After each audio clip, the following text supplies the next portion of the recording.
अस्सलाम वालेकुम फ्रेंड्स, कैसे हैं आप सब। उम्मीद है सब ठीक ठाक होंगे, खैरियत से होंगे।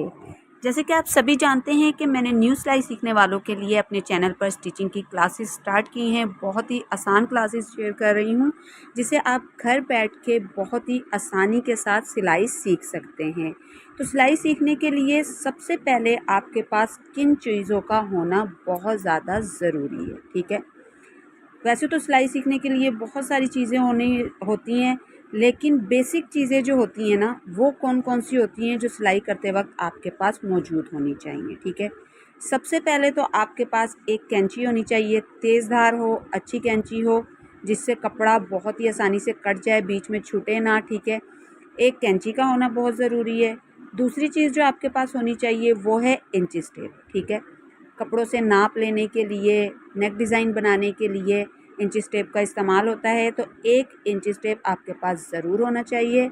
उसके बाद आपके पास चेपी बुकरम, इसका होना बहुत ज़्यादा ज़रूरी है, क्योंकि हमें जब कमीज़ पर गले बनाने होते हैं तो चेपी बुकरम की बहुत ज़्यादा ज़रूरत रहती है। उसके बाद आपके पास एक चौक होना चाहिए, ठीक है।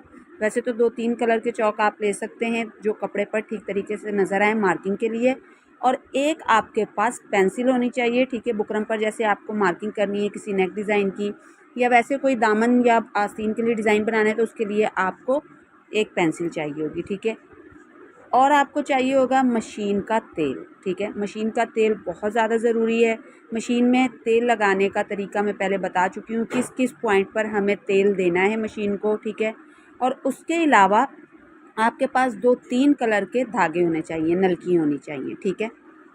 और ये धागे जो हैं ये मज़बूत वाले हों, कच्चे ना हों।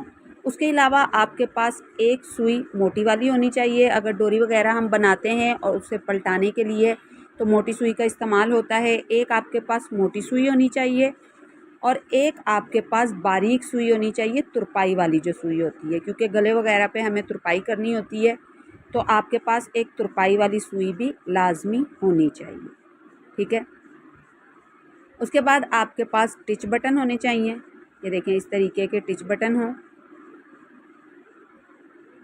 फिर आपके पास होना चाहिए जी, ये देखें सुई है ये मेरे पास मशीन वाली।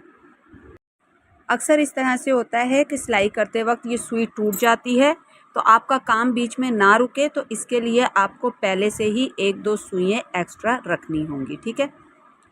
फिर आपको चाहिए होगा, ये देखें मेरे पास ये सुइयाँ हैं। और एक आपने ना सुई वाली ये जो डब्बी होती है ना, कोई भी आपने डब्बी रखनी है इस तरीके से ना, खुला इन सुइयों को नहीं रखना, क्योंकि इनकी ना नोक ख़राब हो जाती है। इस तरीके से आपने किसी भी डिब्बी में डाल के इन सुइयों को रखना है। उसके अलावा आपको चाहिए होगा, ये देखें मेरे पास है ये फिरकी, ठीक है, बॉबिन भी जिसे कहते हैं। ये आपके पास 1 से 2 लाजमी होनी चाहिए, ये तो मशीन के साथ भी आती हैं, ठीक है। उसके अलावा आपके पास इलास्टिक होना चाहिए, ट्राउज़र में लगाने के लिए इस तरीके का चौड़ा इलास्टिक आपको ज़रूर रखना होगा। इस तरीके से बंद करके ही रखेंगे, खुला नहीं रखेंगे। फिर आपको चाहिए होंगी इस तरह की पिन्स, ये बहुत ज़्यादा काम आती हैं। जैसे बुकरम पर हम कोई नेक डिज़ाइन ड्रॉ करते हैं, अच्छा मार्किंग तो बिल्कुल परफेक्ट हो जाती है, लेकिन जब हम कट करते हैं बुकरम को तो बुकरम जो है वो आगे पीछे हो जाता है। अगर आप इस तरीके की ये पिन्स लगा के बुकरम की कटिंग करेंगे तो बिल्कुल मार्किंग के मुताबिक ही कटिंग होगी, ठीक है, बिल्कुल भी बुकरम नहीं हिलेगा।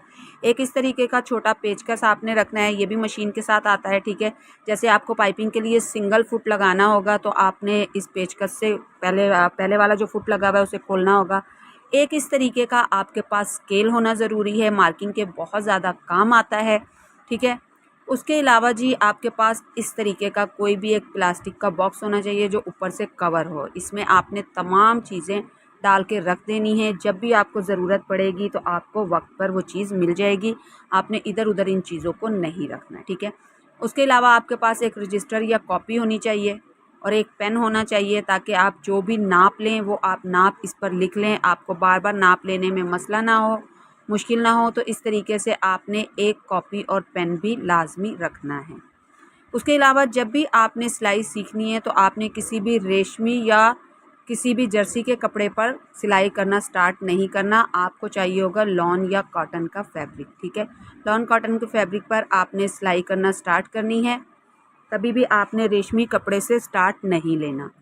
तो आपके पास इस तरीके का कपड़ा होना चाहिए जो लॉन या कॉटन का हो। उस पर आपने सिलाई सीखनी है। तो ये तमाम चीज़ें हैं जो आपके पास सिलाई सीखने के लिए होना बहुत ज़्यादा ज़रूरी है।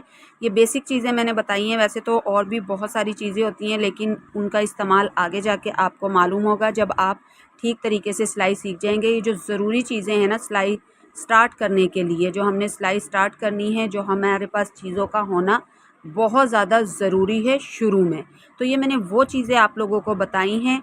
तो इन तमाम चीज़ों को आपने अपने पास रखना है और फिर आपने सिलाई करना स्टार्ट करनी है। और मैं अपनी पूरी कोशिश करूँगी कि मैं आप लोगों को अच्छे से घर बैठे सिलाई सिखा सकूँ।